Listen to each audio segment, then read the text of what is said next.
Bueno, muchísimas gracias por estar acá. Me emociona mucho compartir este tema con ustedes. Es un tema que humildemente considero muy interesante, muy interesante. Ya veremos por qué, por el tipo de contradicciones, si se le puede llamar, que se puede encontrar en un mismo medio que a la vez es relativamente breve. Permítanme mostrarles a qué me refiero, ya les voy a mostrar. Yo creo que ya es cierto. Listo, excelente. Entonces, damos paso. El título es Revisión de los cuentos de autoras femeninas publicados en la revista Atenea de 1927-1928.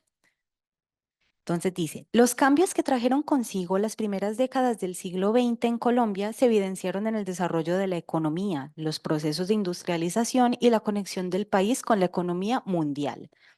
Las oportunidades que surgieron con estos cambios ofrecieron nuevos horizontes para la mujer, a quien desde el siglo XIX se le había asignado el entorno privado, el cuidado del hogar, de sus hijos, de su esposo. Frente a este nuevo panorama, las mujeres comienzan a interesarse por otros aspectos más allá de este ámbito privado.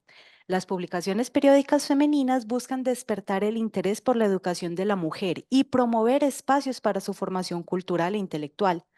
Entre estas publicaciones destacamos Atenea, revista dirigida a la mujer que circuló en Medellín entre 1927 y 1928 y que a pesar de su corta duración mostró un gran interés por la educación y la formación intelectual de las mujeres sin abandonar los estereotipos tradicionales impuestos a ellas, enmarcados en matrimonio, cuidado del hogar y la maternidad.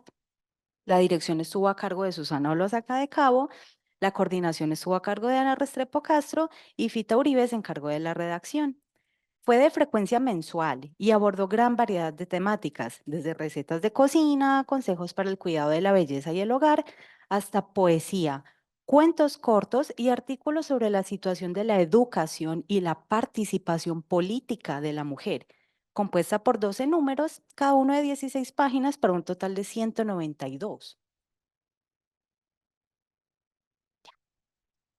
Debido a la época en la que surge y dada su orientación al público lector femenino, es natural que entre sus contenidos se promueva el comportamiento y las labores que debe ejercer la mujer en familia y en sociedad, impuestas en la época.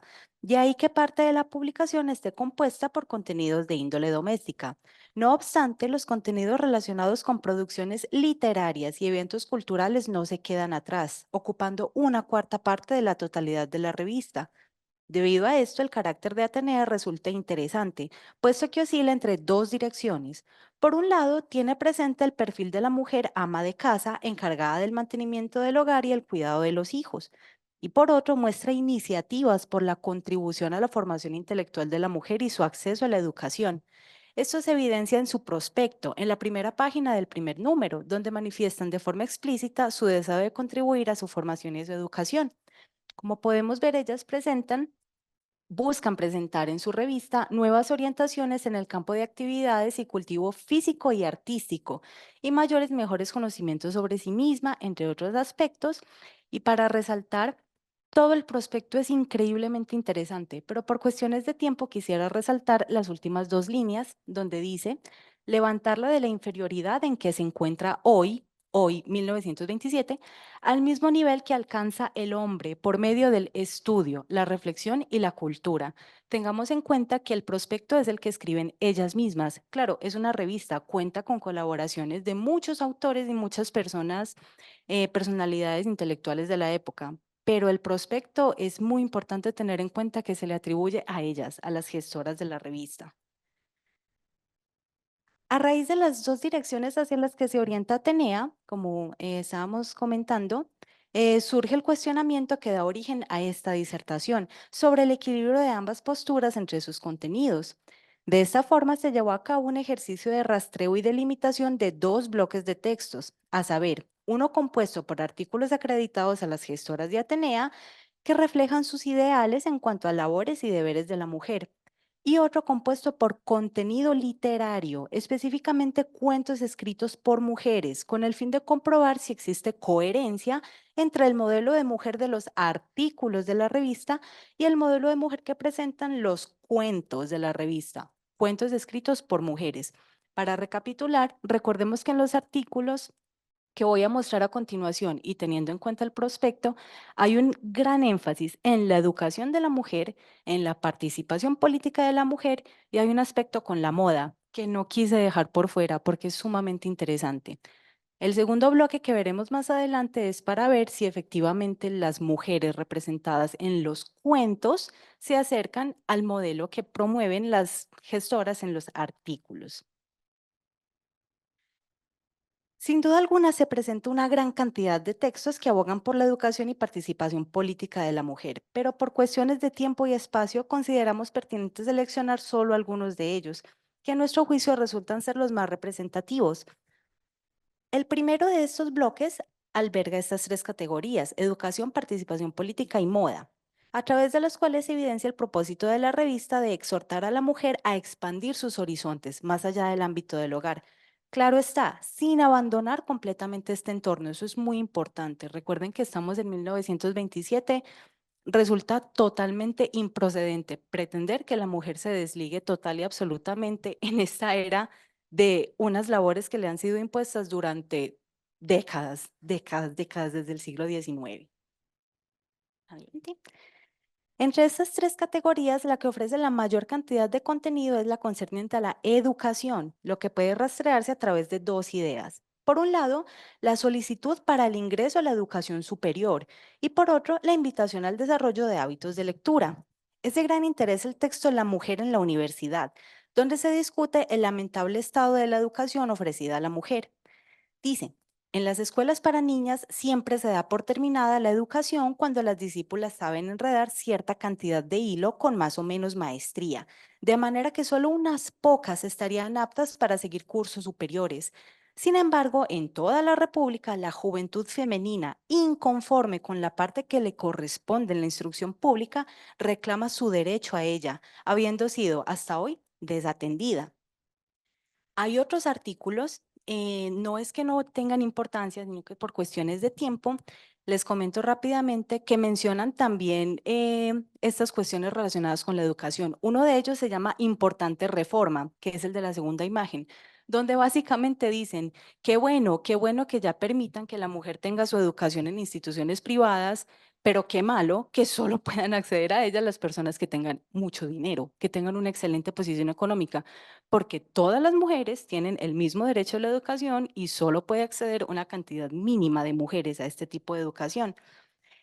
Y curiosamente, en esta página que dice comentarios, es muy pequeña la letra, pero en uno de estos comentarios, ellas continúan con esta idea, porque ellas manifiestan que están, ellas las gestoras de la revista, manifiestan que están regalando, o sea, totalmente gratuito, números de la revista entre lo que ellas denominan, con muchísimo respeto, lo que ellas denominan los barrios de mujeres pobres, que serían los barrios de donde están las mujeres obreras que no tienen acceso a la educación, que están forzadas a cumplir con, como ya sabemos, los inhumanos horarios que tenían que tener, sobre todo en las fábricas textileras y eso.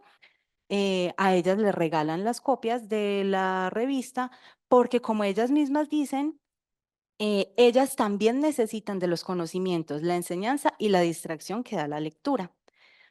Entonces, en las siguientes diapositivas podemos ver más artículos por esa misma línea. Uno de ellos es Escuela de Enfermeras, que resulta muy interesante porque les comento rápidamente, las gestoras de Atenea no eran enfermeras, eran modistas. Y Fita Uribe, que sabemos que Fita Uribe sí tenía una actividad literaria más activa, por decirlo de alguna forma. Ni Susana Olózaga de Cabo, ni Ana Restrepo Castro tenían este tipo de actividad. Susana Olózaga de Cabo sí estuvo presente en el Congreso Internacional Femenino, por supuesto que sí, pero digamos que de las tres, quien se reconoce por su actividad literaria, al menos hoy, que se reconozca más es Fita Uribe. Aún así, aunque estaban totalmente alejadas del entorno de la enfermería y del derecho, ellas en estas mismas páginas se puede leer, bueno, no se puede leer, está muy pequeña la letra, pero si se consulta se puede leer que ellas mismas dicen, quien se anime, mujeres, quien se anime a entrar a la universidad, a estudiar enfermería, porque era la escuela que tenían en el momento, nosotras de nuestro bolsillo les regalamos los textos con tal de que estudien. Para la del derecho, No, porque no las dejaban estudiar en la misma universidad de los hombres. Eso era lo que estaban pidiendo aquí. La mujer en la universidad decían, por favor, permitan que la mujer tenga el mismo acceso a las mismas instalaciones de los hombres. Entonces, dicho esto, bueno, el tema de la moda, ese no lo quiero pasar por alto. El tema de la moda es es la única sección que se repite en todos los números. Los números son, podría decirse como no inestables, a falta de una mejor palabra, pero las secciones varían muchísimo. La única que se repite del 1 al 12 es la de modas. ¿Por qué? Porque Susana Olosaga de Cabo es modista. Obviamente ella tiene mucha pericia en el tema, pero es muy interesante porque sus textos, más allá de decir está de moda la falda larga, está de moda el sombrerito asá, no, es como está de moda lo que usted se quiera poner, lo que usted la haga sentir libre, porque usted como mujer no tiene por qué estar sometida a ropa que la incomode, a ropa que no la haga sentir libre. Entonces, más que consejos de moda que claramente van a estar ahí, que la falda así, que el sombrerito así, que los pliegues así, claro que están, pero el énfasis, después de leer los 12 artículos de moda, van a notar que siempre está hacia vístase como usted lo desee y exprese lo que usted quiere expresar con su vestimenta. Ya no esté sometida a vestimentas que le parezcan incómodas. Con esto damos paso a los cuentos. En total seleccioné 6 cuentos. Entonces, solo seleccioné 6 porque solo había 6. Solo hubo 6 cuentos escritos por mujeres. En los 6 cuentos hay un predominio increíblemente notable de un modelo de mujer específico. El primer cuento se llama Tres pájaros, fue escrito por Enriqueta Angulo y habla de cómo una mujer llamada Julia logra engañar a su prima, tiene una situación económica muy dura, logra engañarla para que vaya al médico con las dolencias de Julia y le diga, dile al doctor que me duele porque como tú eres pobre, te va a cobrar una ínfima parte del diagnóstico.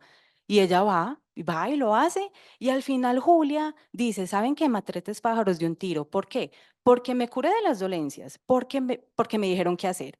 Me costó una ínfima parte y aparte ya me puedo volver a arrodillar en la iglesia. O sea, maté tres pájaros de un tiro, maravilloso. ¿Hay retaliación hacia Julia? No.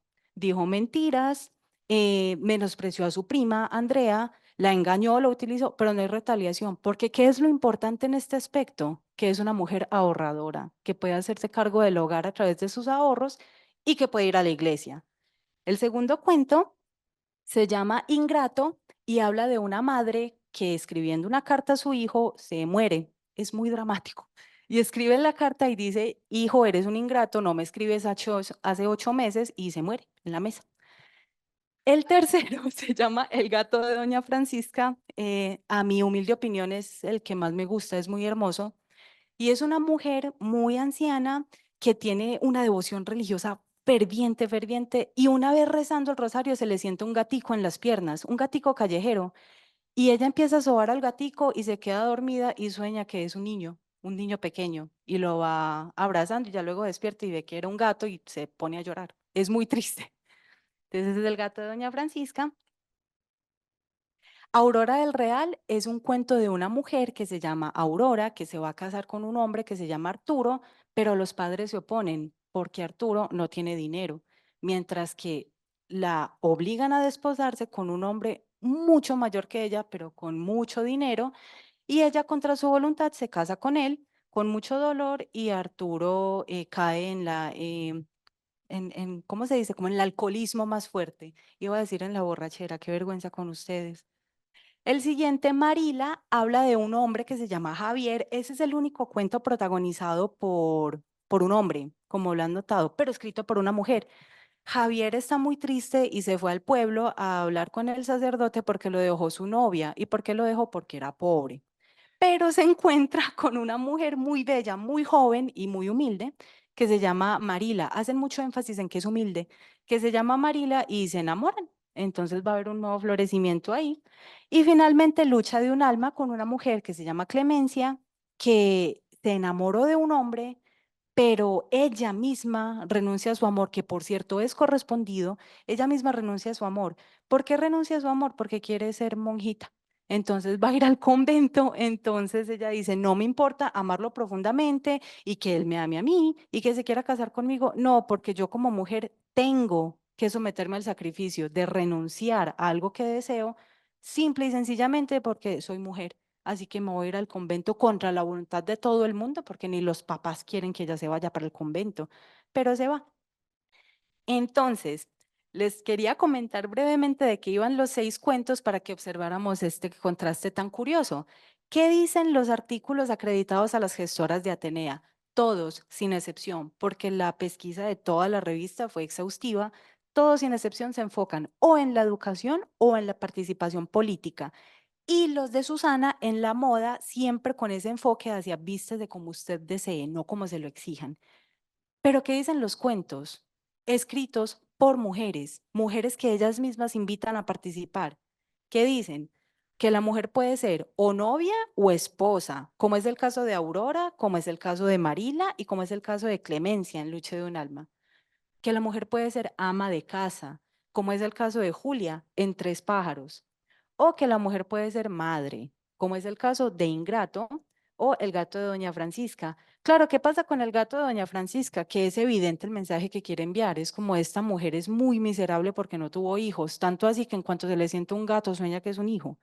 Entonces, esas son las conclusiones que se permiten ver. Si bien la revista no es que sea inestable, porque no lo es una revista formidable que merece más atención, pero es evidente que entre lo que las gestoras tratan de expresar difiere muchísimo de lo que sigue, lo que todavía perdura en el pensamiento colectivo, que hasta las mismas mujeres de alguna forma lo perpetúan en sus oportunidades de expresarse libremente a través de la palabra escrita, como es un cuento.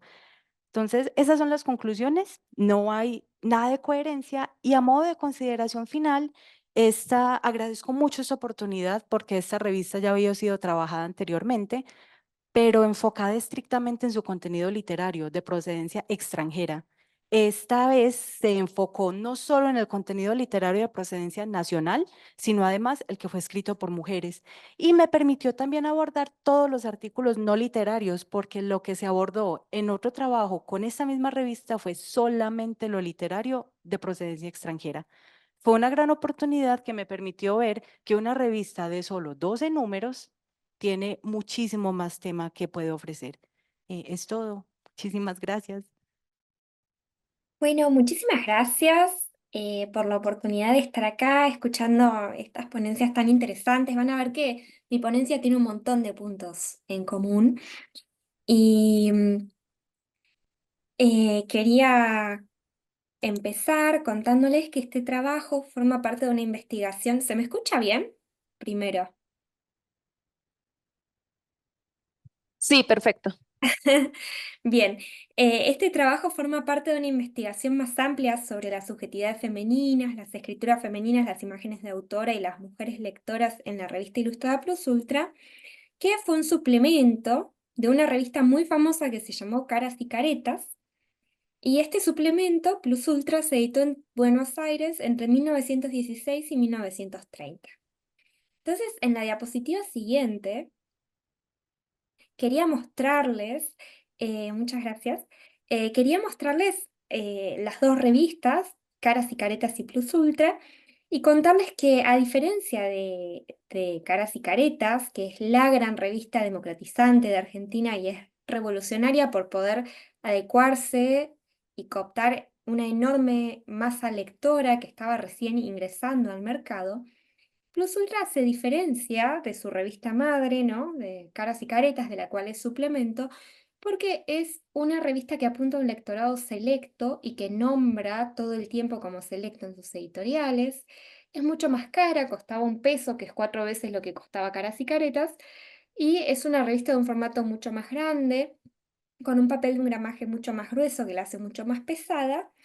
Y la edición se llama a sí misma como distinguida, ¿no? Cuida mucho sus detalles gráficos y utiliza una técnica que se llamó tricromía para reproducir imágenes de una manera en ese momento muy innovadora desde el punto de vista tecnológico. Em, y Plus Ultra es una revista tensionada, ¿no? Porque Tiene, por un lado, una atracción hacia la modernidad, un afán modernizador, una obligada puesta al día, sobre todo aspiracionalmente con respecto a Europa, pero también tiene un tinte muy conservador. Entonces, en esta revista, algunos elementos de la modernidad aparecen con mucha fuerza, como la fascinación por la técnica, los museos de arte moderno, las grandes ciudades, las grandes exposiciones, mientras que otros aparecen atenuados, silenciados, escondidos. Aquellos más conflictivos como las grandes masas inmigratorias, el ascenso de las mujeres al mundo del trabajo, etc.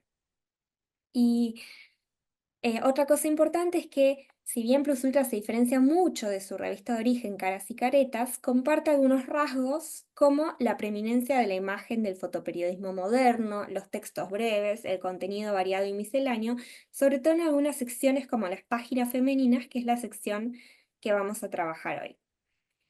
Em, Como dice Gwen Kirkpatrick, la crítica se concentró siempre en revistas literarias y no en estas revistas middlebrow, ¿no? Como en estas revistas de consumo masivo.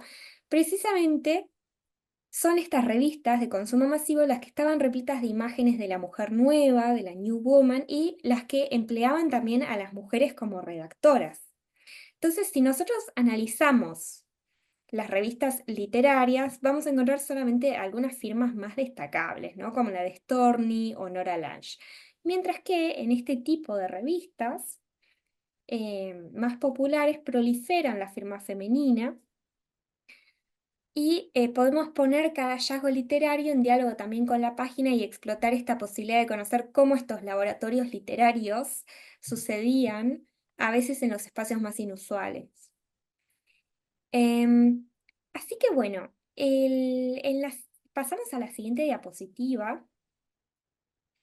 El capítulo o lo que les quiero presentar hoy se propone indagar la escritura femenina en una sección de la revista Plus Ultra que fue o se llamó Las Páginas Femeninas, que es lo que están viendo ahora.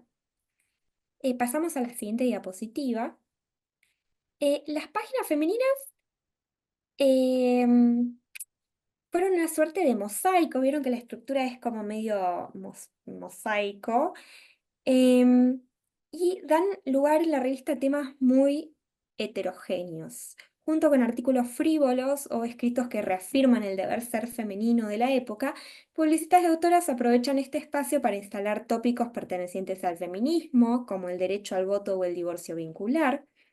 Asimismo, se despliega una dinámica editorial con prácticas de lo que Vicenza ha llamado legitimación sororal, que vamos a ver más adelante, pero incluyen el uso de la pseudonimia, prácticas que fomentan la inestabilidad autoral, y exponen también estas páginas perfiles de mujeres y de autoras.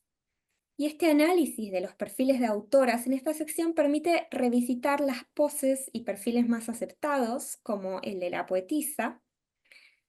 Y bueno, de esta manera, indagar en las zonas frívolas y las páginas de moda puede ser iluminador para la escritura femenina y el vínculo entre modernidad y mujer en la década. Siguiente diapositiva, por favor. Quería hablarles un poco primero de la forma. La página, como ya mencioné, está diagramada en base a pequeños recortes. Constituye un verdadero mosaico de contenidos híbridos, misceláneos y en muchas ocasiones contradictorios. Por ejemplo, hay crítica de teatro dedicada a mujeres, consejos femeninos, pero también textos sobre la guerra mundial, poemas escritos enteramente en francés, traducciones de cartas, encuestas acerca del divorcio. Entonces, consideramos que esta heterogeneidad es una característica habilitada por la sección, porque las páginas femeninas se constituyen al estilo de las variedades. Para Víctor Golgel, un crítico argentino, las variedades, caracterizadas por la intención de completar los blancos de la página lo más pronto posible con contenidos no solo breves, sino también atrapantes por su valor de novedad, son señales del espíritu de la prensa moderna, ¿no? La prosa acelerada, variada y simplificada es característica de estos nuevos medios. Otra manera de pensar en la forma de estas páginas femeninas puede ser pensar en las microformas, que es un concepto acuñado por Maschiotto, que tiene que ver con este trabajo de la prosa con la visualidad, que genera una estructura fragmentaria y promueve esta estética del mosaico y la repetición. Resulta interesante también esta reminiscencia de la página al álbum de recortes, ¿no? Entonces, este género típicamente femenino, el álbum de recortes, que está ligado al ámbito privado, es ahora exhibido en las páginas de la prensa, pero contenido dentro de unas páginas especiales dirigidas a las mujeres. Y recuerda también a la tradición de la prensa femenina decimonónica en Argentina, porque la primera revista eh, para mujeres dirigida por Juana Manso fue el álbum de señoritas y también refería con su título a un álbum de recortes. Em, la tendencia principal de mujer que Plus Ultra representa es este paradigma de la mujer argentina, ¿no? Una representación ideal configurada alrededor del centenario, con las características que la mujer ejemplar de la nueva nación debía poseer. Pero otras figuras de mujeres se filtran todo el tiempo en Plus Ultra, actrices de Hollywood, flappers, bailarinas, deportistas. Entonces, aprovechando la fascinación que generan secciones como las misceláneas, variedades o modas, se desestabilizan ciertos discursos sobre el deber ser femenino de la época, protegidas las autoras por este espacio dedicado solo a las mujeres y a lo trivial.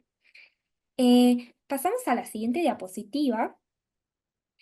Y quería hablarles ahora un poco de los tonos em, que se notan o que aparecen. Em, a mediados del siglo XIX se consolida un nuevo tipo de lectora ligada a la privacidad o el ámbito familiar, y muchas veces las revistas femeninas o secciones femeninas lo que hacían era realizar una suerte de cuarta pared derribada de la vida privada del ama de casa. Soluciona sus problemas y dudas, reproduce sus aspiraciones, genera un tono conversacional, como de una conversación entre la publicista o escritora de la revista y la lectora. Y en estas secciones frívolas, como las páginas femeninas, emerge una oralidad dinámica que interpela a las lectoras y se presentan también diferentes grados de ficcionalización, de voces inestables que asumen un como sí. Y el mosaico contiene entonces una polifonía de voces que muchas veces se corren del didactismo y habilitan tonos antinormativos y zonas atravesadas por el disfrute. A veces emergen denuncias sobre la falta de igualdad o reclamos por mayores derechos y se visualiza al revés de estos periódicos que parecerían presentar únicamente mensajes ideales de virtud, honor, maternidad, humildad, austeridad, ¿no? Aquella batería de discursos que constituye el deber ser femenino de la época. Y de este modo, las páginas femeninas sustentan una polifonía que a cada momento abre espacio e invita a la voz de las lectoras a pronunciarse, apoyándose en este tono frívolo y coloquial. Y en la diapositiva tenemos varios ejemplos. Por ejemplo, el primero es el texto con el cual la Dama Duende, que es el seudónimo con el que firmaba la directora de la sección, inicia la sección y dice: muy complacida, responde la Dama Duende al llamado de Plus Ultra y al aceptar la afectuosa hospitalidad de esta sección femenina, espera que sus distinguidas lectoras la consideren amiga, fiel y sincera, por más que puedan reprocharle en ciertas ocasiones una que otra indiscreción o protestar contra la anticuada rigidez de sus principios. Entonces me interesa esta apelación a un tono coloquial, a la amistad, a la fidelidad y la sinceridad, que hace que las lectoras puedan perdonarle a Mercedes Moreno, a la Dama Duende, ciertas indiscreciones que puedan surgir en su escritura. Em, entonces aparece como este elemento transgresivo de las páginas femeninas apoyado en esta sororidad, en esta cuestión amistosa con las lectoras, en este tono coloquial. Después, bueno, también hay otra sección, quiere usted saberlo. En el próximo número se contestará todas las preguntas que nuestras amables lectoras quieran hacer sobre tópicos femeninos. Entonces se invita a las lectoras a mandar preguntas a la revista. Y se insiste en que esta lectora tiene una cualidad amable, que perdona, ¿no? Que permite transgresiones e indiscreciones de las publicistas. Y en el tercer ejemplo, el principal objeto de esta crítica será el teatro, y atenderemos toda observación que a este respecto nos hagan nuestras lectoras, dando cabida en estas columnas a toda indicación justa. De nuevo, esta invitación a las lectoras a participar.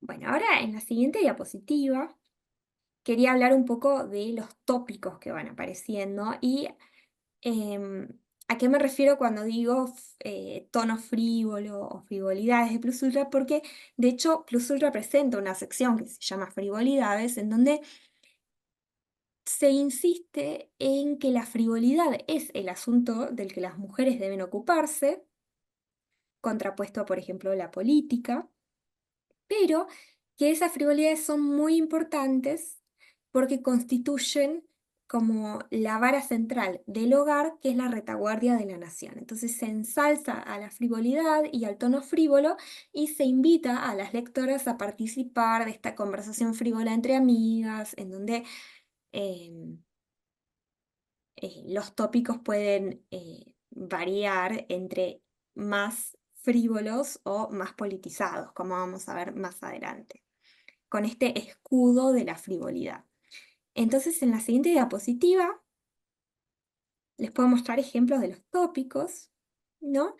Y como les venía adelantando, a veces en medio de estas frivolidades, las páginas femeninas abarcan tópicos como el divorcio absoluto y la situación de las obreras, y proponen distintas opciones para la participación de la mujer en la vida pública, como la fundación de cursos de economía doméstica para las mujeres obreras. Y em, las páginas femeninas proponen desde su primer número un sector de encuestas que son respondidas por lectoras y personalidades importantes del momento. Y este espacio de intercambio abarca desde preguntas aparentemente neutras como qué personalidad del pasado le hubiera gustado ser, a temas de agenda muy importantes como ¿debe la mujer aceptar el divorcio absoluto? ¿Qué ventajas o perjuicios puede acarrearle esta nueva ley? ¿O en qué forma la mujer de clase pudiente debe intervenir para tratar de mejorar las condiciones en que se encuentran las mujeres de la clase obrera en nuestro país? Em, y las mujeres daban opiniones diversas sobre estos asuntos. En general se publicaban dos respuestas a favor y dos en contra, y de este modo se enfatizaba el carácter polifónico y cargado de tensiones de las páginas femeninas, haciendo sonar no solo voces diversas y reales, o en cierta medida reales, sino también opiniones encontradas. Y en la siguiente diapositiva quería mostrarles em, sí, también cómo entre estos tópicos está el feminismo y, perdón, me confundí porque leí los 5 minutos faltantes y me distraje. Entre estos tópicos está la moda, que resulta muy importante porque algunas autoras fuertemente afiliadas al feminismo, como Adelia Di Carlo, pudieron practicar la escritura y cobrar por su escritura escribiendo artículos, por ejemplo, de moda. En este caso, está un artículo de Adelia Di Carlo, que fue una referente feminista muy importante, encargándose de eh,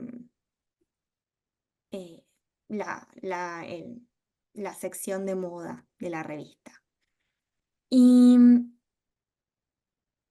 como nos queda poco tiempo, pasamos a la siguiente diapositiva, en donde voy a ir directamente a las dinámicas escriturales o las dinámicas editoriales que figuran en la página. Y les quería mostrar estos ejemplos de esto a lo que yo me refiero como em, prácticas de legitimación sororal. Entonces, una práctica escritural muy común es la pseudonimia, y lo que vemos en estos casos es em, cómo para defender el derecho de las mujeres a escribirse, las publicistas generan esta zona de confianza y esta zona de apoyo mutuo, y cuando hay uso de seudónimos tienden a aclarar que a pesar de asumir esta actitud hasta cierto punto masculinizante de escribir, estas autoras son finas, delicadas, rubias y pertenecen a un hogar de abolengo. Eso lo podemos ver en el segundo ejemplo de pseudonimia, donde vemos Flor de Hombre. El seudónimo es justamente la antítesis de la luminosa y rubia figura, cuya extraordinaria modestia la hace disimularse en la sombra. Esperemos que después de este delicado ensayo, las páginas femeninas de Plus Ultra podrán engalanarse con un nombre que significa distinción y cultura artística exquisita. Por tratarse de impresiones íntimas y sinceras, no nos es posible traicionar a la interesante escritora que se oculta tras el seudónimo. Solo podemos decir que es rubia, fina, delicada y que pertenece a una orden abolengo. Entonces, es muy interesante, no solo las cualidades físicas de la escritora son destacadas, sino también la clase social y también esta cuestión de no nos es posible traicionar, ¿no? Como esta cuestión de confianza que las escritoras ponen en estas publicistas encargadas de la sección, sabiendo que se encuentran protegidas por estas dinámicas de escritura sororal. Después, bueno, muy clásico es la modestia, donde tenemos este ejemplo, ¿no? Si mis pobres frases desprovistas de inspiración y colorido.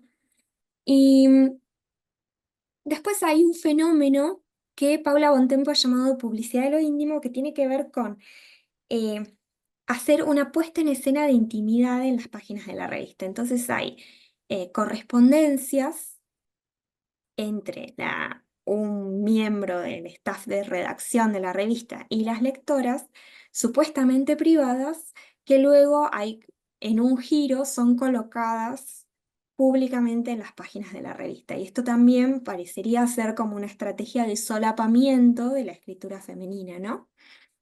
Em, Así que bueno, creo que nos hemos quedado sin tiempo, así que en la siguiente diapositiva, no, en la otra, les dejo mi correo para seguir charlando.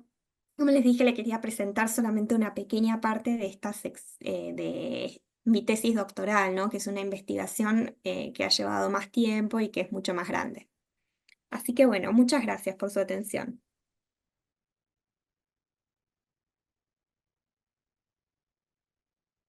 Muchas gracias a Luz. Y ahora vamos a escuchar a María Belén Ribeiro del Instituto de Investigaciones Gino Germani de la Facultad de Ciencias Sociales de la Universidad de Buenos Aires, del CONICET, Argentina. Su ponencia se titula Un primer acercamiento a la sección literaria de Feminaria, Argentina 1988-2009. Tiene la palabra.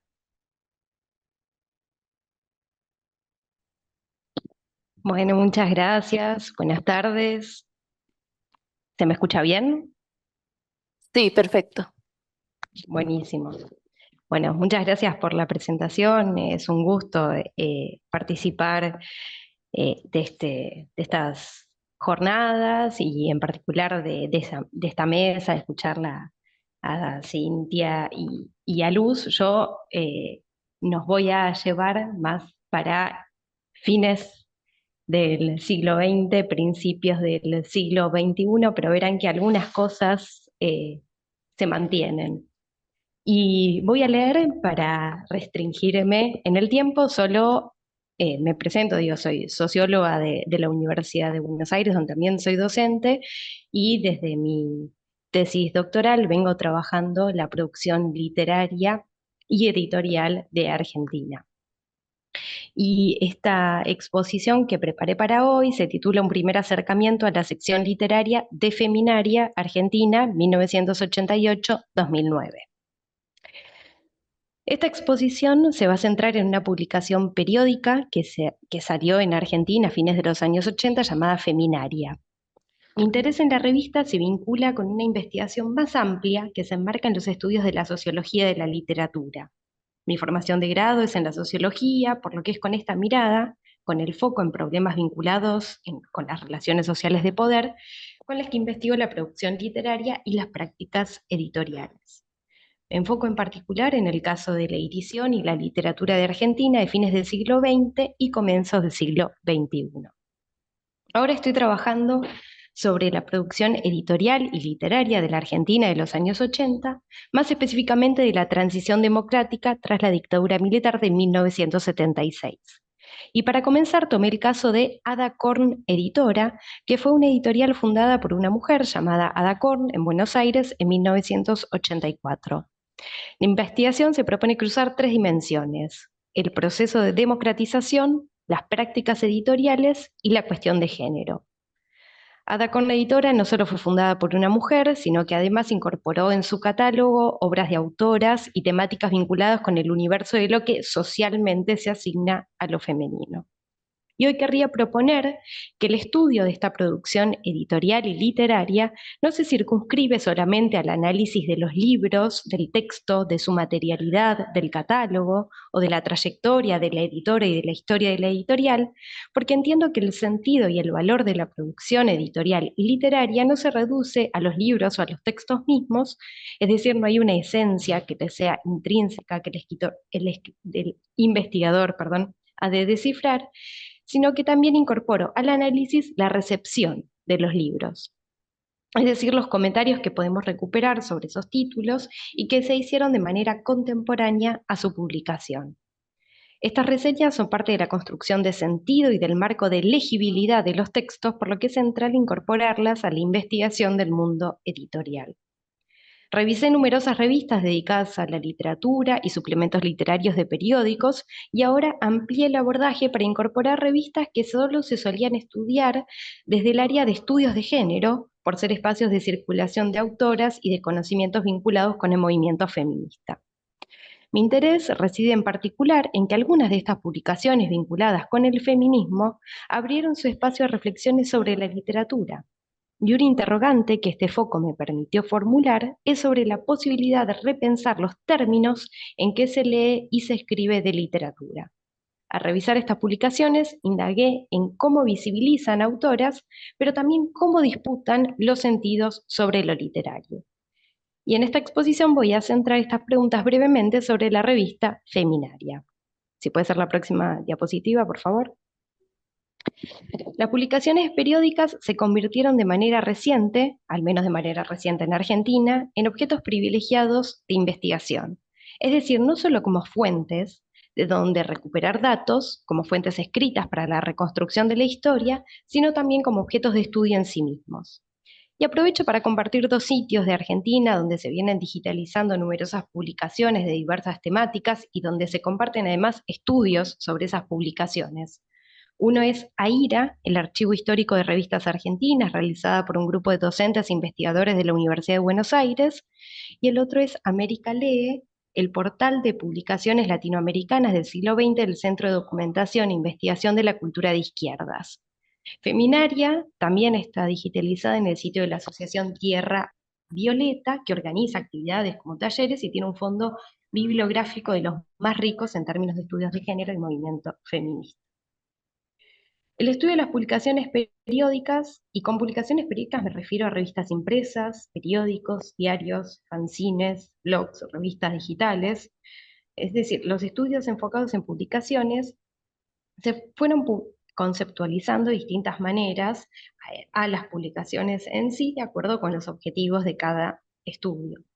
En algunos casos se definieron como unidades de comunicación o medios de información, como espacios de donde se construyen redes de actores y de ideas, o como espacios de disputas y polémicas, o de la constitución de grupos intelectuales. Aparecen como instancias de praxis política y también como un archivo de conservación de la memoria y de producción de la historia. Claro que las anteriores no son las únicas formas de conceptualizar a las publicaciones periódicas, ni tampoco son excluyentes. Próxima diapositiva, por favor. En una muestra organizada en 2018 en Buenos Aires, se conjugaron varias de las dimensiones anteriores. Ahí puse 2017 y me equivoqué. Fue en 2018. Se trató de una muestra centrada en la prensa feminista de los primeros años de la democracia argentina, y estuvo a cargo de la escritora María Moreno, que fue parte y fundó diferentes publicaciones feministas. Y esto no solo es un síntoma de la centralidad de las publicaciones para el movimiento feminista en la actualidad, sino que también muestra cómo el pasado se construye a partir de lecturas del presente. En la presentación de la muestra se mencionó que la intención no era reconstruir la genealogía del Ni Una Menos, que es un colectivo organizado en 2015 en Argentina como protesta sobre todo en contra de la violencia de género y los femicidios. La muestra consideraba que fue el Ni Una Menos lo que estimuló a volver a ese pasado. Y es en esta misma sintonía que hoy vuelvo a Feminaria. Próxima diapositiva, por favor. Presento y caracterizo brevemente a Feminaria, a la revista Feminaria, antes de pasar a su modo de lectura y de vinculación con lo literario, que es lo que me interesa compartir hoy. El primer número de Feminaria salió en 1988, cercano al año en que algunos investigadores fechan el cierre de la postdictadura en Argentina, porque se dio la primera sucesión presidencial por vía democrática después de la dictadura de 1976 y la transición democrática de 1983. Además, en esos últimos años de los 80 ya se vislumbran las transformaciones neoliberales que marcarían la década de los 90 en Argentina. Lea Fletcher, la directora de Feminaria, es una investigadora y docente universitaria de Estados Unidos que se dedicó al estudio del mundo latinoamericano. Fletcher relató cómo la idea de Feminaria nació porque se había cerrado un suplemento semanal llamado La Mujer, y ella, por su contacto con la academia estadounidense e internacional, reconocía que tenía los medios para convocar a colaboradoras para ocupar ese espacio. Claro que había otras publicaciones similares, pero sobre todo la particularidad de Feminaria es el foco en textos de teoría feminista y de los estudios de género, sobre todo en discusiones que circulaban en el extranjero y en otros idiomas. El equipo editorial, cuando se fundó la revista, estaba conformado por mujeres que algunos estudios caracterizaron como clase letrada, porque, por ejemplo, estaba Belesi, una poeta argentina, y Marx, una investigadora alemana radicada también en la Argentina. En su primer número, la revista se presentó con un texto que expone intereses bien amplios, y cito el texto. Feminaria nace de la necesidad crucial de establecer redes cada vez más fuertes y extendidas entre las mujeres. Una de las herramientas imprescindibles para cambiar nuestro mundo es comprender que el sexismo afecta absolutamente todo lo que se piensa y se hace. Es insidioso aún en los aspectos menos insospechados de la vida cotidiana. Provistas de un conocimiento no solo práctico, sino también teórico, las personas pueden descubrir maneras para mejorar la situación de la mujer y también del hombre. En su esfuerzo por contribuir a este fin, Feminaria quiere compartir teoría feminista de alto nivel producida fuera y dentro del país, posibilitando así un debate amplio de experiencias ya vividas en el exterior y en la Argentina que aportan a la definición de estrategias propias. Fin de cita. La revista no tiene una periodicidad regular y se solían repetir las dificultades de financiamiento. Se sostenía por las ventas, se autofinanciaba, pero sobre todo se sostenía por el aporte de las propias autoras. Y todo esto da cuenta, claro, de una infraestructura frágil. De hecho, la revista dejó de salir en 2009, después de que Fletcher, la directora, volviera a Estados Unidos para radicarse allí. Próxima diapositiva, por favor. Ahora sí llego al centro de mi exposición en torno al lugar que ocupa la literatura en Feminaria.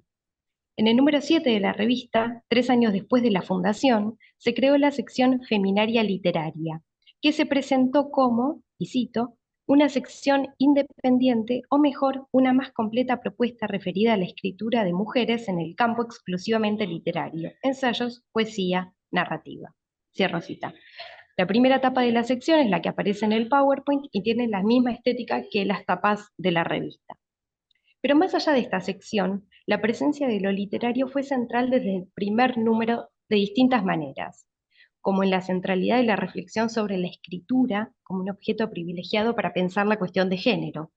Esto aparece en la presentación del primer número que anuncia, y cito, Feminaria es feminista, pero no se limita a un único concepto de feminismo. Se considerará toda escritura que no sea sexista, racista, homofóbica, ni que exprese ningún otro tipo de discriminación. La revista se reserva el derecho de emancipar el lenguaje de cualquier elemento sexista, por ejemplo el hombre como sinónimo de humanidad, en los artículos entregados. Consideramos que la relación entre poder y saber también se expresa a través del ejercicio del idioma. En segundo lugar, lo literario aparece en la misma tapa, que cita a la poeta griega Safo, y su categoría, que la revista traduce al castellano como tejepalabras. Aparece también en la propia elección del título, porque Feminaria es el libro de cultura y sabiduría de mujeres que leen y escriben las protagonistas de la novela Las guerrilleras de Monique Wittig. Además, Lea Fletcher tiene un vínculo personal con la literatura, no solo por su trayectoria académica, sino también como editora. En los años previos a fundar Feminaria, había dirigido la colección de narrativa de escritoras argentinas llamada Los Oficios Terrestres, que salió por la editorial que dirigía quien era por entonces su pareja, el editor Luis Maggieri, que dirigía la editorial Libros de Tierra Firme. También las publicidades que aparecen a lo largo de la revista están vinculadas con la producción literaria. Se trata de publicaciones de editoriales o específicamente de algunos libros y otras publicaciones periódicas enfocadas en la producción de mujeres. Por ejemplo, se destacan las autoras en catálogos que no necesariamente se presentan como feministas o dedicados a la literatura de mujeres, como la publicidad de Ada Korn, editora. En el PowerPoint agregué algunas de estas publicidades. Hay revistas también de otros países, de América Latina y de Estados Unidos, como también de editoriales de universidades, sobre todo estadounidenses. Y menciono una última forma en que aparece lo literario en la revista, que es la manera más evidente. Por un lado, la publicación de obras literarias y por el otro lado, textos sobre literatura. Habiendo fundamentado que la literatura tiene una presencia central en la revista, querría comentar brevemente y por último, cómo aparece, es decir, cómo se habla de la literatura en la revista. Y menciono tres cuestiones. Uno es la apuesta por la visibilización de escritoras, ese gesto que continúa hasta hoy de repensar los cánones, revisar la historia y rescatar nombres y producciones que fueron olvidados, incluso aquellos que habían visto cierto éxito en el momento de su publicación, pero que se perdieron o se escondieron con el paso de los años. Es lo que se llamó investigación compensatoria, que es frecuente en los momentos de fundación de un espacio. Feminaria publicó autoras invisibilizadas, sobre todo autoras de América Latina, y de poblaciones que no suelen acceder al estatus de la autoría literaria como las mujeres indígenas. Y también publicaron reflexiones sobre este tema, como la ponencia leída por Teresa Leonardi Herran en el primer Encuentro Nacional de Escritoras, realizado en Buenos Aires en 1988, que incentiva a pensar, y cito, ¿cuántas de nosotras leemos preferentemente libros escritos por mujeres? ¿Cuántas escritoras merecen la devoción que sí destinamos a los autores hombres? ¿Exigimos que los jurados de obras literarias haya siempre una mujer al menos? ¿O hasta desconfiamos de la calidad del jurado cuando lo integra una mujer? No nos autoculpemos, pero reaccionemos.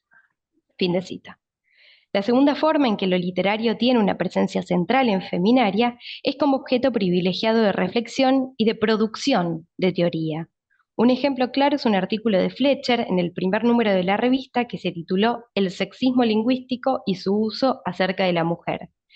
Esto se extiende a otros textos que analizan los discursos de otros actores, como aquel titulado Mujeres desalojadas del Edén de lo humano, a propósito de un lapsus de Gregorio Klimovsky, escrito por Diana Mafia. Klimovsky fue un filósofo y epistemólogo muy prestigioso en Argentina. Incluso publicaron la reflexión de un escritor, donde reflexionó sobre sus propios sesgos.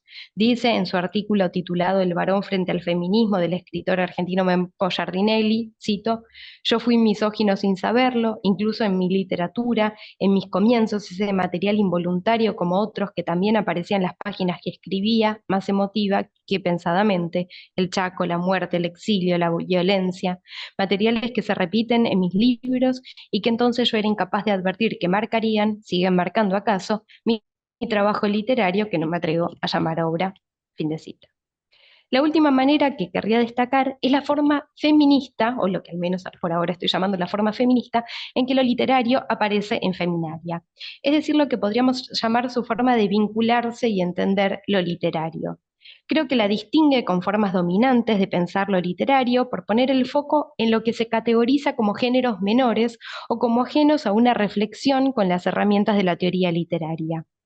Y en este gesto parece ver una valoración jerárquica, porque hay textos que convencionalmente se entienden como producciones textuales que no merecen un análisis como el que reciben los textos considerados literarios, sino que aparecen como un tema para las ciencias sociales. Y me desvío un poco con este comentario, pero voy a ser veloz, porque suele pasar con frecuencia con autoras y sobre todo con autoras de clases bajas. Y pongo un ejemplo rápido, que es que una investigadora argentina que trabaja sobre literatura brasileña publicó en castellano en Argentina la escritora Carolina María de Jesús, que fue una escritora negra y favelada, y ella relataba cómo al momento de la publicación de uno de sus libros titulado Cuarto de Desechos, que lo publicó en 1960, lo presentó en Argentina y para nuestra relativa sorpresa no lo hizo en la carrera de letras, sino aparentemente en la carrera de sociología. Y en esta decisión, por sobre el valor literario de la obra, pareció prevalecer su contenido social y la extracción de clase de la autora. Retomo ahora mi exposición y decía que estos textos en los que se centra el análisis literario en feminaria son de géneros menores o socialmente considerados menores porque son, por ejemplo, del humor y de historietas.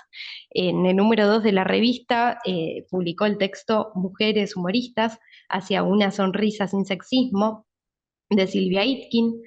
Se centran en la correspondencia.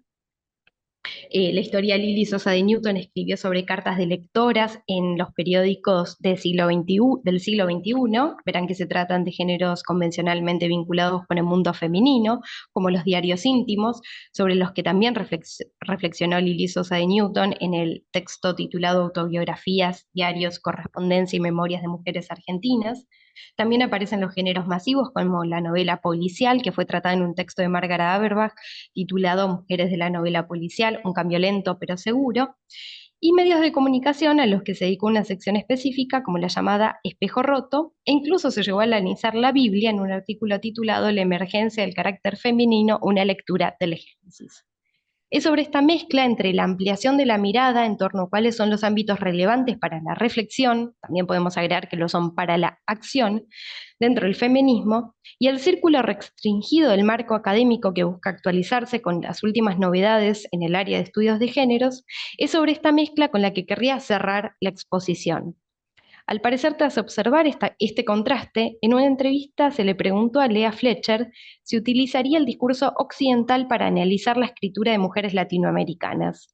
Y ella respondió, y cito, pero por supuesto, utilizas todas las herramientas habidas y por haber disponibles. Y la revista lo hace de manera creativa y crítica. En la traducción de un texto sobre la creatividad femenina, la traductora, y vale mencionar la fortísima política de traducción de la revista y la visibilidad que le dieron a las personas encargadas de la traducción, decía que la traductora interviene en el texto con un protagonismo que no suelen tener los traductores. Agrega un texto después de su traducción que tituló Apunte de la traductora, en el que comenta, y cito, al traducir este trabajo encontré que no alcanzaba a convertirlo al castellano. Tuve la necesidad de trasladar sus reflexiones a la obra de escritoras en nuestra lengua. Y a ello le sigue una reflexión de la traductora con referencias literarias a escritoras argentinas como Alejandra Pizarnik. Y esta posición es la que creo que permite llenar de sentido la adjetivación de feminista para pensar a esta publicación periódica. Por su forma de presentación parece claro que sí es pertinente pensar a Feminaria como una publicación feminista porque cuestiona las opresiones de las mujeres, pero también se suele caracterizar a Feminaria como un feminismo teórico, por la fuerte presencia de la producción académica entre sus páginas. En algunos casos, la clasificación de feminismo teórico se utiliza para oponerlo a la militancia feminista, para obturarle su potencial de praxis política que el equipo editorial de la revista reivindicaba. Pero sobre el tema es central, y con esto cierro, mencionar que la revista sin dudas daba un lugar central a la producción académica y tenía una fortísima política de traducción de artículos científicos producidos por investigadores y docentes universitarios. Pero es necesario aclarar qué línea editorial tenía la revista. Fletcher recordaba que el equipo editorial y las colaboradoras de las revistas decía, nunca formamos un grupo, somos mujeres individuales alrededor de la idea de socializar información.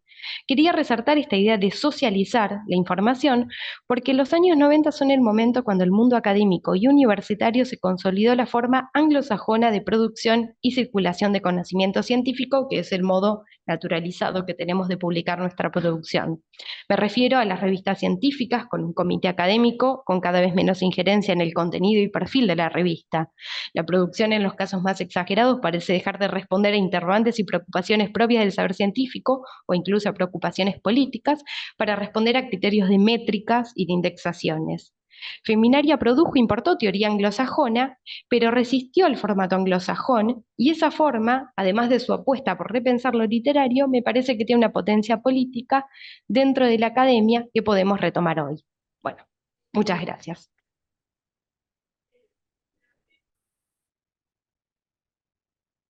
Muchas gracias, María Belén, por la presentación. Ahora vamos a dar espacio entonces a las intervenciones del público, tanto presencial como virtual. Lo modera Ana María. Y invito a Cintia para que pase al frente también para que quede en pantalla durante la ronda de preguntas. Muchas gracias, Almar, y muchas gracias a las tres ponentes por su trabajo con publicaciones periódicas editadas o dirigidas a mujeres. Bueno, ¿alguna pregunta por parte del público presente, por parte del Zoom? Danilo, Jano. Bueno, vamos por ahora con estas dos. Bueno, hola, gracias Cintia, Luz y María Belén. Tengo una pregunta para Cintia y otra para María Belén. Pues para Cintia es solo una curiosidad, pues porque no, creo que no alcanzaste a mencionar, pues sí, también es a propósito de lo que expuso Luz, quiénes eran las autoras de los cuentos de los que nos hablaste. Pues porque quizás también estaban con seudónimos o eran las mismas eh, editoras de la revista las que los escribían. Entonces no me quedó claro eso. No, tienes toda la razón. De hecho, agradezco mucho esta oportunidad porque no dije las autoras. Hay un seudónimo solamente, la del gato de Doña Francisca.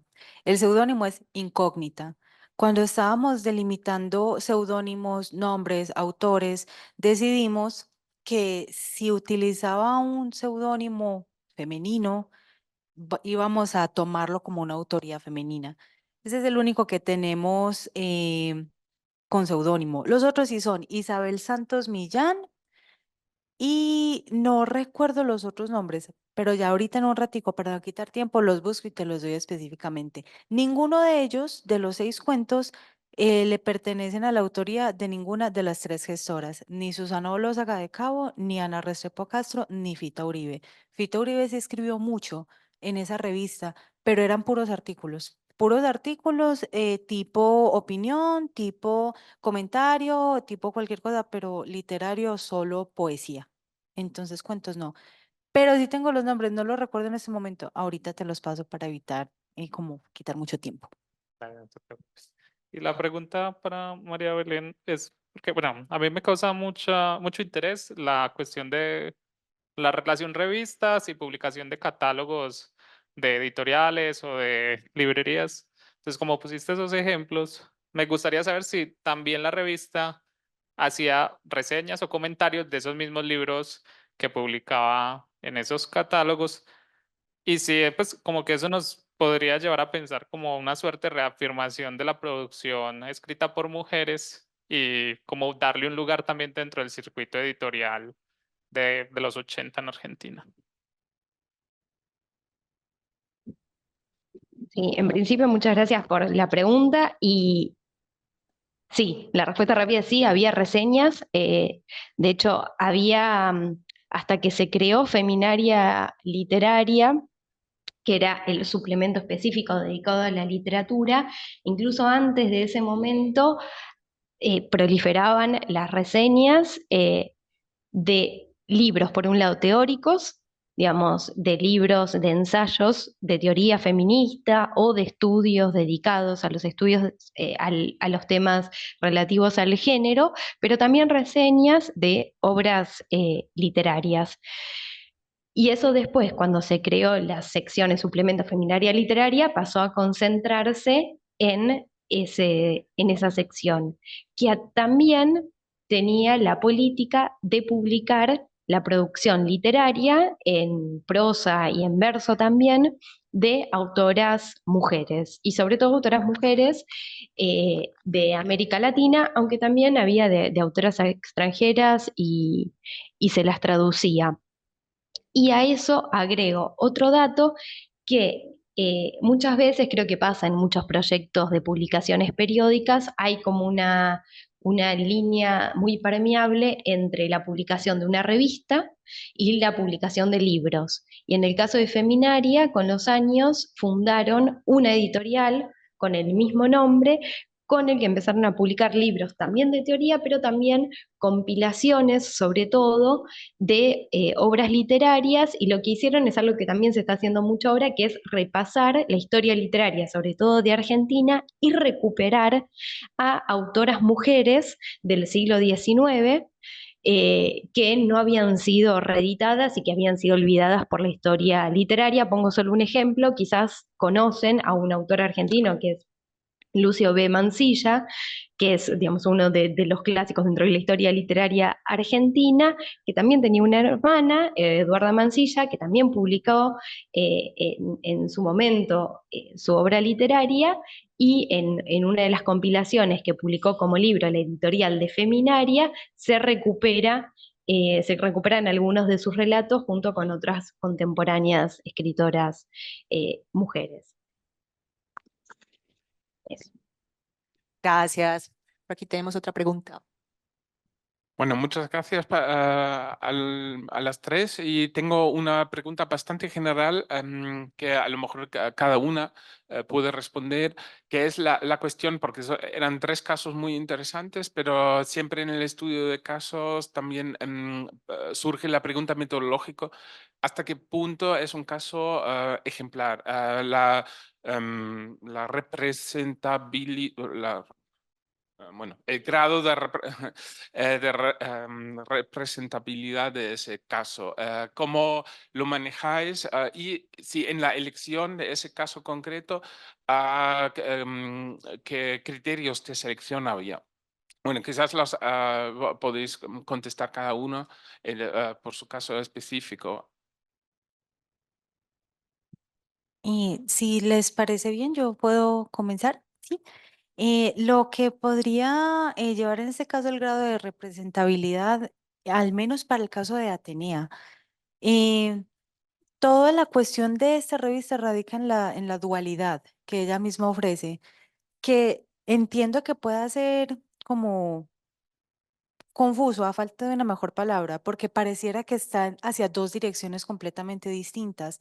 Sin embargo, es el caso de la gran mayoría de revistas dirigidas a público lector femenino, al menos en esta época, al menos en Colombia, que es el caso de tratar de ofrecer un horizonte distinto para la mujer, porque son los 20. Fue una época de una industria, como una masificación, industrialización gigante para la ciudad de Medellín, al menos es el caso por el tema del café, por el tema del ferrocarril, por el tema de las industrias textileras. Ya digamos que de alguna forma se necesitaba que la mujer trabajara. Y con el hecho de necesitar que la mujer trabaje, se necesitaba que la mujer se educara. Entonces comienzan a darse un montón de nuevas perspectivas para la mujer. Sin embargo, dado que son los 20 y teníamos todavía ¿cómo se dice? El estereotipo, si se puede decir, del 19, lo que Remedios Mataix dice como el ángel del hogar, como lo dice también Carolina Freire, el ángel del hogar, o sea, la mujer que solamente está en el entorno del hogar. No era tan sencillo desligarse de eso al instante. Entonces, la representación de la mujer, al menos en el aspecto de Atenea, es, curiosamente, y de forma muy interesante, desde la perspectiva de las gestoras, o sea, la redactora, la directora y la coordinadora, una mujer que principalmente estuviera interesada en la educación, en su propia educación. Aprovecho esta importante pregunta para hacer un pequeño paréntesis en cuanto a la participación política. No la mencioné por falta de tiempo, pero sí está. Claro que solo está una vez. En los 12 números aparece una sola vez y dice, por favor, denos la oportunidad de votar. O sea, ¿por qué no? Nosotras no somos ningunas parias. Parias es la palabra que usan. Tenemos derecho a votar. Sin embargo, comprendo que solo saliera una vez porque eso fue como, no sé, veintitantos años antes de que la mujer pudiera votar en Colombia, o sea, del 27 al 54. Entonces, ofrece esa dualidad. Desde la perspectiva de las gestoras, es la mujer que se interesa en su educación, en su participación pública, en la situación del país y en su representación más libre, no tan encadenada por los prejuicios de la moda que se impusiera en esa época, pero desde la perspectiva de los otros colaboradores de la misma revista predomina un estereotipo tradicional de mujer dedicada solamente al hogar. Esa es la dualidad que presenta.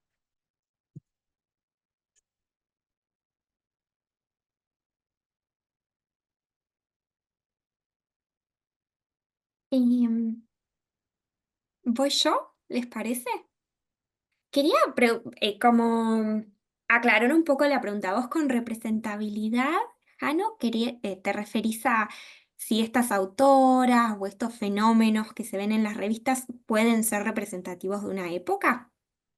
Sí, en realidad sí, porque bueno, eso es lo que metodológicamente siempre en un estudio de casos surge, hasta qué punto el caso revela más que un caso particular, hasta qué punto es representativo para, digamos, el campo cultural, para llamarlo de una forma, en general de ese momento.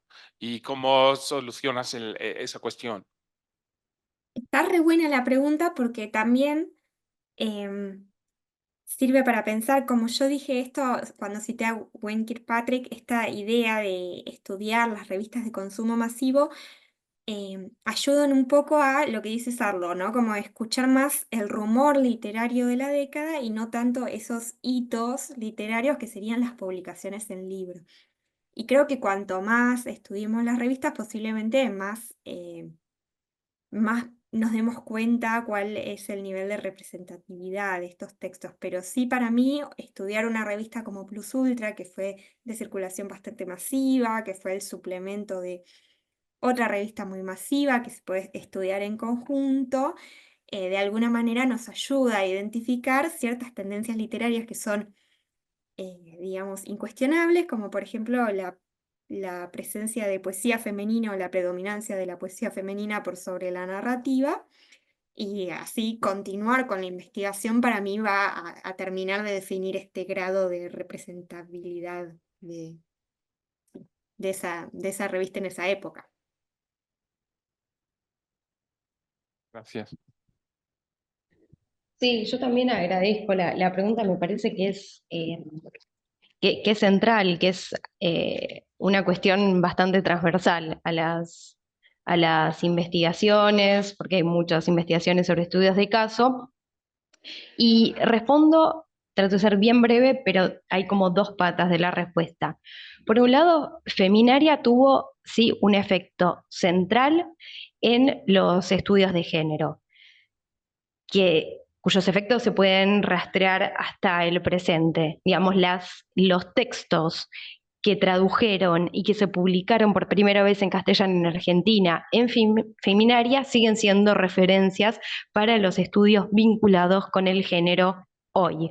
Digamos, marcaron una especie de temática, de corrientes, fueron la introducción de muchos de los debates que formaron a generaciones de investigadores y de investigadoras, y de hecho el equipo editorial también son docentes universitarias, investigadores que siguen formando gente, tienen sus equipos de investigación en el presente.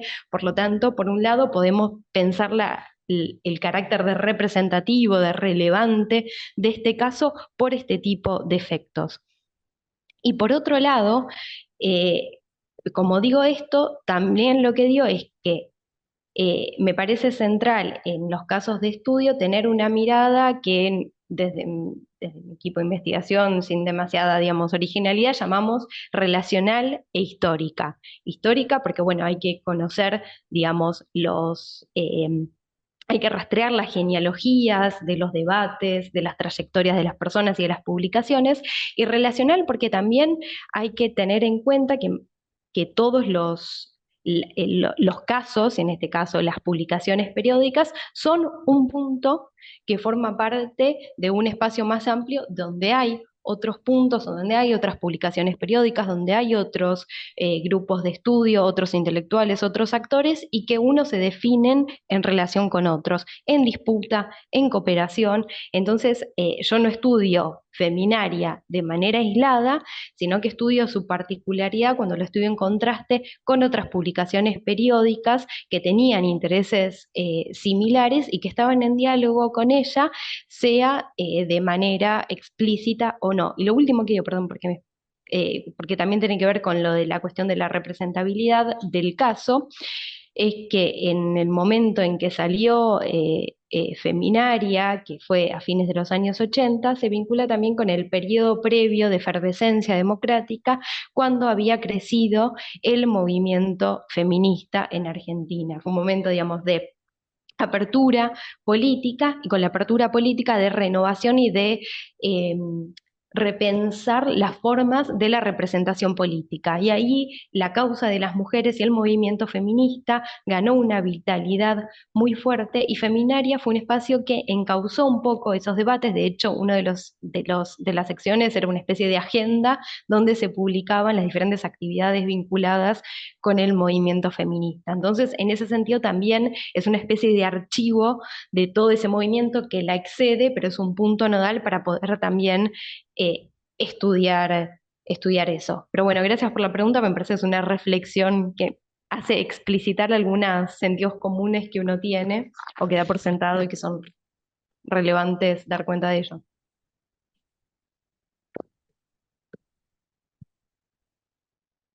Bueno, vamos a otra pregunta que hay por acá en Zoom.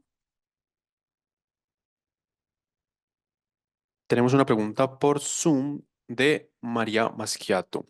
Dice, hola, buenas tardes. Me gustaron mucho las presentaciones. Quisiera consultarle a Luz si en el suplemento o en la página femenina hay algún indicio de quiénes son las lectoras, si hay publicidad destinada a ellas o bien alguna representación de las lectoras de la época. Muchas gracias y felicitaciones de nuevo.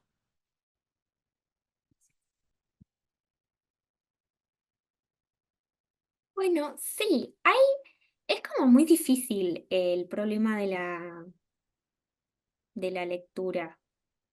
Em, para mí es un gran desafío y todavía no me puse a trabajar explícitamente en eso, pero sí, hay como por un lado ese prototipo de lectora que la revista propone y la revista se dirige en numerosas formas a las lectoras que puede ser a través de las publicidades, pero también creo que en esta sección en donde hay todo el tiempo de interacción con las lectoras, em, también se publican estas preguntas que las lectoras envían y la publicista o la redactora de la revista contesta. Pueden ser preguntas como, por ejemplo, sobre matrimonio, sexualidad, y entonces las lectoras enviarían preguntas y las redactoras contestaban.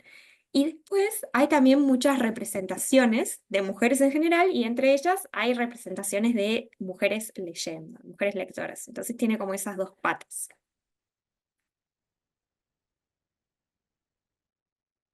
¿Puedo sumar una pregunta que tiene que ver con esto de las lectoras?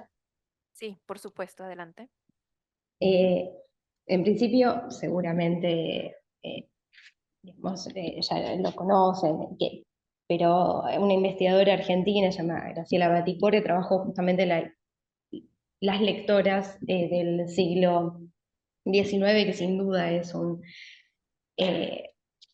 desafío estudiar la práctica lectora. Pero me preguntaba a Luz si se conservó el archivo de la editorial además de las publicaciones, porque pienso que quizás hay, no sé, cartas que no se publicaron y que quedaron otro tipo de documentación que dejó la práctica editorial para sacar la revista, si es que eso se conservó y se puede consultar. Y a ambas, tanto a Luz como a Cintia, quería preguntarle por la categoría de lo femenino, porque ambas en el título hablan de autores femeninas, de escritura femenina. Quería saber cómo lo trabajan, porque siempre hay ese tema de es una categoría, hablamos de lo femenino, de mujeres, de género. Quería conocer su trabajo sobre eso, reflexión. Y bueno, te agradezco muchísimo por la pregunta, de verdad. En este caso es bastante, o sea, se define de inmediato. Hay una política editorial propia de Atenea que, gracias a Dios, me facilitó mucho el trabajo. Y es el hecho de que ellas, como directora, coordinadora y redactora de la revista, dicen, publicamos a quien sea, en serio, le publicamos a quien sea, siempre y cuando nos mande nombre. No tenemos que publicarle el nombre. Podemos publicarlo bajo un seudónimo si lo desea, pero nos mandas nombre. Tenemos que saber quién es. Entonces, afortunadamente, todas las publicaciones, menos las de ellas mismas, que serían como la primera página de cada número, todo tiene autor, afortunadamente. Bien sea desde Ovidio, desde Rabindranath Tagore, porque los citan hasta autoras que de pronto en el momento no tenían como, o sea, no llegaron hasta el 2024 con el mismo reconocimiento, como podría ser el caso de la autora de Tres pájaros, Enriqueta Angulo, que no goza del reconocimiento de Ovidio, o sea, por favor. Entonces, es muy sencillo. Cuando yo en esta breve disertación decía como autora femenina, simplemente es autora mujer, una mujer, que lo haya escrito una mujer. No es tanto qué temas se tratan. En este caso, en esta revista, en esta época, considero sumamente controversial hablar de un feminismo. Feminismo como tal es muy difícil delimitarlo en esta época, pero finalmente sí es bastante sencillo. Es que lo haya escrito una mujer, que afortunadamente tenemos registro de todo eso por las políticas editoriales.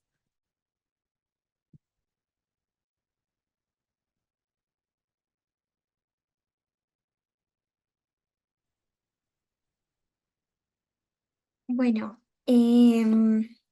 sí, lo del archivo de Plus Ultra estaría bueno ver si hay algo, pero creo que no hay nada. Pero me voy a fijar.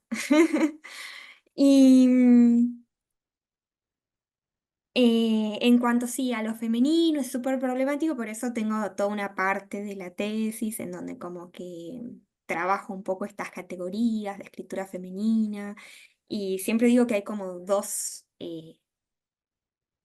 approach o dos acercamientos a lo femenino. Uno es el de Nelly Richard, que es muy famoso, en su artículo Tiene sexo la escritura, y otro es como un enfoque más culturalista, como el de Elaine Showalter, en donde la escritura femenina aparece como eh, la forma de expresión de sujetos con género en un determinado campo cultural que los define como femeninos, y un poco jugando con todas las categorías y viendo cuál es más útil. En la tesis voy trabajando estas autoras y como que sería muy largo